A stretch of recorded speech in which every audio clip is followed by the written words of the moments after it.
Salut tout le monde, je suis Mordokan, enseignant-chercheur en infographie à l'Université Gaston Berger de Saint-Louis du Sénégal, aussi membre de la SARC virtuelle. Donc, je vais présenter aujourd'hui la deuxième vidéo sur la série Photoshop, un logiciel de traitement d'images édité par la société américaine Adobe, donc, qui propose des options ou bien des commandes pour faire le traitement d'images, c'est-à-dire création, retouche, montage, correction, etc. Tout ce que vous voulez sur des images matriciel, donc vous pouvez le faire sur Photoshop. Alors sur la vidéo présente, je vais présenter la fenêtre d'application. Aujourd'hui, on va essayer de voir comment créer une image et aussi donc présenter la barre d'outils, donc en sélectionnant les outils de base, en fait, faire une présentation outil par outil. Alors ici maintenant, pour créer une image sur Photoshop, donc il faut passer par le menu fichier. Donc vous cliquez sur le menu fichier, ensuite vous choisissez l'option nouveau. Soit vous utilisez le raccourci clavier CTRL plus N. Donc fichier nouveau, en utilisant fichier nouveau, là Photoshop nous propose en fait une fenêtre, la fenêtre nommée nouveau, qui permet donc de créer un nouveau document, une nouvelle image. Alors ici maintenant, il faudra saisir le nom de l'image que vous voulez créer, le nom de l'image en fait. Alors donc là, vous pouvez ignorer, c'est-à-dire choisir le nom par défaut, et après, au moment de l'enregistrement, donc vous mettez le nom que vous voulez. Alors donc là je vais mettre un nom, donc là je vais mettre par exemple ma première image comme nom, par exemple ma première image. Alors voilà, donc ici je vais mettre le nom de l'image, donc je vais mettre ma première image comme nom de l'image. Ok, de choisir le nom par défaut. Alors pour les paramètres prédéfinis, ici donc pour l'instant il y a personnalisé, c'est le dernier, il prend en fait les derniers paramètres de la dernière image que j'ai créée. Donc c'est pourquoi ici vous avez par défaut largeur 15 et là c'est personnalisé. Alors là maintenant il nous montre ici des catégories en fait de documents. Donc ça c'est des catégories de documents en fait. Par exemple, si vous prenez papier format international, alors là, vous voyez que ici, taille est automatiquement activée. Donc là, par exemple, il nous propose les formats de documents dans cette catégorie. Dans la catégorie, par exemple, papier format international. Là, nous avons donc ces types de documents-là. On a un document A4, un document A6, A5, A3, B5, B4, B3, etc., etc. Donc, quand vous prenez, par exemple, A4, là, la largeur, ici, il vous propose donc la largeur il vous montre la largeur d'un document de format A4 dans la catégorie papier format international. Largeur c'est 210 mm. Donc vous pouvez l'afficher en millimètres ou bien en centimètres ou bien en pixels, pouces, etc. Donc là par exemple si je prends en centimètres, vous voyez largeur c'est 21, donc hauteur c'est 29,7. Alors si vous prenez un papier en format A3, là vous voyez que c'est 297. Là c'est en millimètres, toujours en millimètres, je prends ça en centimètres. Vous voyez que la largeur c'est 29,7, c'est le double en fait. C'est le double en fait d'un papier de format A3, de A4. Ça c'est le double en fait. Ok, donc c'est ça.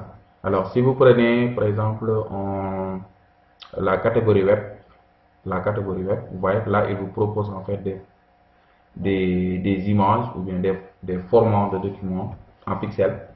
Vous voyez par exemple 800 x 600, un document de 800 x 600 pixels, un document de 1024 x 768, etc. Donc tout ça c'est des, vous voyez, donc là bannière rectangulaire moyenne, donc là vous avez aussi bannière rectangle 180, etc. Bannière voilà, leaderboard, tout ça c'est des formats de documents pour le web. Donc format de documents pour les appareils mobiles comme iPhone, iPad, etc. Là, vous voyez, il vous propose ça en fait. Ok, comme type de document. Maintenant, si vous voulez créer votre propre format de document, là, il faudra saisir en fait les paramètres ici.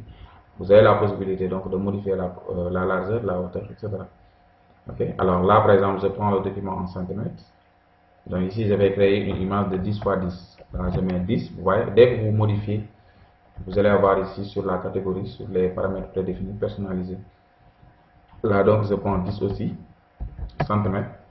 Alors là c'est la résolution. La résolution d'une image c'est quoi? C'est en fait le nombre de pixels sur une distance donnée. Vous voyez sur la vidéo précédente, je vous ai montré. Donc je vous ai montré qu'une image est un tableau dont les cellules, voilà, dont les cellules sont nommées pixels en fait. Ok, les cellules sont des pixels. Donc là maintenant, le nombre de pixels sur une distance donnée. C'est-à-dire si la largeur de l'image est par exemple 2 cm, donc le nombre de pixels sur 2 cm, c'est en fait la résolution. Mais ici, c'est exprimé en dpi ou bien, c'est-à-dire pixels par pouce. C'est-à-dire l'image que nous allons créer, la résolution sera 72 pixels par pouce. C'est-à-dire, donc un pouce c'est 2,54 cm. C'est-à-dire sur chaque 2,54 cm, il y aura 72 pixels. Ok, 72 pixels. Alors on peut modifier ça pour créer une image plus riche en fait. Donc nous voulons 100 pixels par pouce, c'est-à-dire sur chaque 2,54 cm, nous voulons mettre 100 pixels. Ok, donc la résolution, c'est la qualité. Donc voilà, c'est la qualité en fait de l'image. La qualité de l'image en fait, n'est-ce pas? Mais plus la résolution est élevée, plus le poids de l'image est lourd. Vous voyez ici, donc avec 100 pixels par pouce, nous avons 454,8 kilooctets pour le poids de l'image. Alors si vous mettez par exemple la moitié, je mets 50, vous voyez que là c'est plus léger en fait, c'est 113,7 kilooctets. Ok, donc là maintenant donc, je mets 100 pixels par pouce. Alors mode de couleur c'est quoi? C'est en fait la couleur utilisée pour les pixels. La couleur, le mode de couleur utilisé pour les pixels. Alors là par exemple, par défaut, on a le mode de couleur RGB, rouge, vert, bleu, ou bien red, green, blue. Ok, les trois couleurs primaires qu'on utilise par exemple pour générer d'autres couleurs. Par exemple, avec le mode RGB, on a la possibilité, donc le mode RGB 24 bits, on a la possibilité de créer plus de 16 millions de couleurs. Donc là maintenant, pour avoir toutes les options en fait pour accéder à toutes les options de Photoshop, là on peut utiliser une couleur, le mode de couleur RGB en 8 bits. Alors couleur contenu dans les plans, là c'est la couleur des pixels par défaut. C'est-à-dire donc là nous allons créer un tableau de cellules. Et là maintenant chaque cellule doit avoir au moins une couleur par défaut. Donc là maintenant on va prendre la couleur blanche comme couleur par défaut des pixels. On pourra modifier. Donc là pour les options avancées, donc là on peut laisser comme ça. Alors format des pixels, c'est des pixels carrés. On peut aussi avoir des pixels rectangulaires. Voilà, maintenant nous allons choisir pixel carré, donc pour démarrer. Voilà, là maintenant vous avez ici le poids, une idée sur le poids de l'image. C'est-à-dire l'espace que votre image va prendre dans le dispositif, dans votre dispositif. Ok, bien donc dans votre espace de stockage. Voilà, donc quand vous cliquez sur OK, vous allez avoir votre image. Ok, c'est ça donc votre image.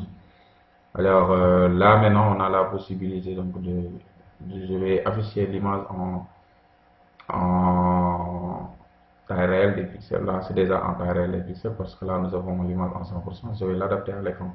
Voilà, comme ça. Donc c'est bon pour cette vidéo là, j'espère que vous avez aimé. N'hésitez pas de vous abonner sur notre chaîne Vitrine Virtuelle, ok, pour profiter donc des autres tutoriels. Et aussi n'hésitez pas aussi de laisser des commentaires. Donc si vous avez des questions, des remarques, des suggestions, n'hésitez pas à aller poster sur la zone de commentaires. Merci et à la prochaine.